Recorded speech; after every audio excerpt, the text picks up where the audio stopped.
lang kami dito at sana po patuloy po kami suportahan sa mga episodes po namin at nagpapasalamat po kami sa mga patuloy pang nanonood at nakikialam sa lahat ng issue ng bayan. Lagi-lagi para sa bayan. Thank you po.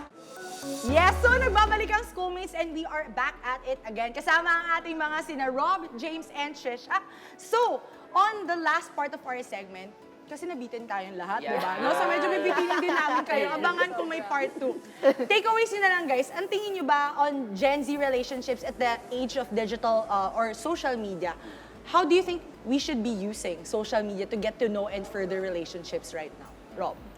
Well, kapag ayun lang talaga yung only option natin para kausapin yung mga mahal natin sa buhay, sabihin natin, nasa nursing shift siya, etc. Ay, nalaman ko. Nursing! Joke lang. Nursing pala. So, kunyari ganun, ayun yung option, then opt for social media. Sige, gamitin natin yung social media, utilize natin. Pero kung may option naman na magkita kayo face-to-face, mag-effort na. Oh, okay. Diba? Kasi sometimes we just want that dopamine boost. Kasi ang dali kasi social media, instant gratification eh. Pero it takes a person's effort talaga. Real and genuine effort para kitain ka sa face-to-face. Nako guys, it's giving notes on bare minimum. Bare minimum. Bare minimum yung kitain ka mo.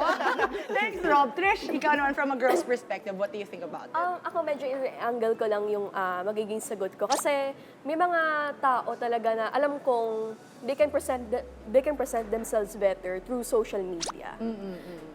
Kasi ako, kahit sabihin ko na through physical interactions, may mga ganun tao. So, kinoconsider ko lang naman to sa stance ko. So, there's the power of social media to introduce yourselves to the world, then why not use it, di ba? So, I think kahit na ganoon, we just have to be more careful sa pagkilates sa mga nakikita natin, mga nakikita or nakikilala natin sa social media. And at the same time, ikaw din, maging responsible, presenting yourself to them. Kasi, ayun nga, ayaw naman natin na maisip ng iba na catfishing tayo, di ba? Na we're just pinapabango lang natin or pinapaganda lang natin masyado yung mga sarili natin sa social media. When in fact, hindi natin kayang pantayan or we can't give justice in real life. No? So, use social media responsibly, di ba?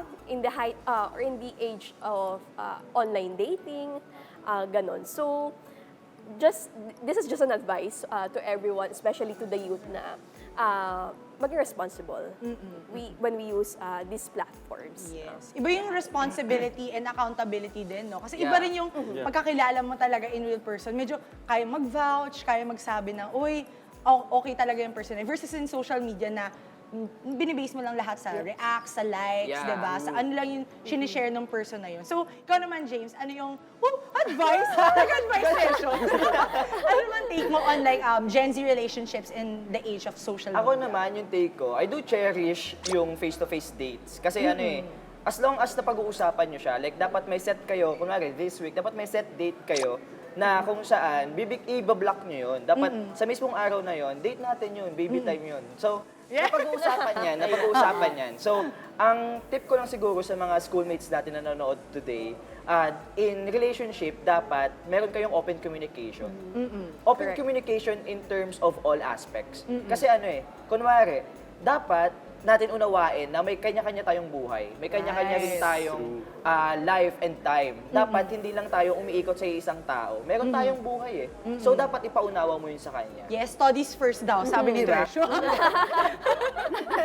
Kasi kasi hindi naman mawawala yung pagmamahal kung napag-usapan naman to from the first place. And naunawaan ninyo ang isa't isa.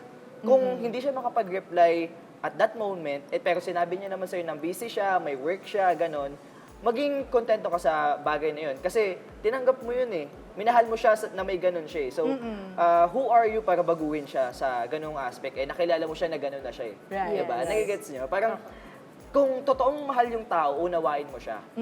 And vice versa. Mag-unawaan kayo sa isa. Kasi, huwag kayong gumaya sa amin. Walang manlalamig sa laging nag-chat at nagre-reels.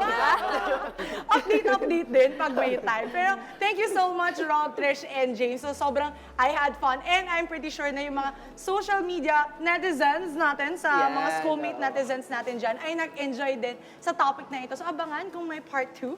At love, love, love, love, love, love, love, love sa month ng Feb-ibig. At syempre, mahalin di lang yung sarili natin. Syempre, Yes. mahalin din ang pamilya, ang pag-aaral, at of course, ang bayan palagi. Yeah. Yun talaga ang totoong Feb-ibig. And with that, sa bawat usapin, sa bawat issue, may boses tayong mga kabataan. Kaya naman sumali, makinig at makiisa dahil ang opinion natin ay mahalaga. Kaya naman, sabay-sabay nating isigaw sa buong mundo, Schoolmates! May pakialam ka! Sigawan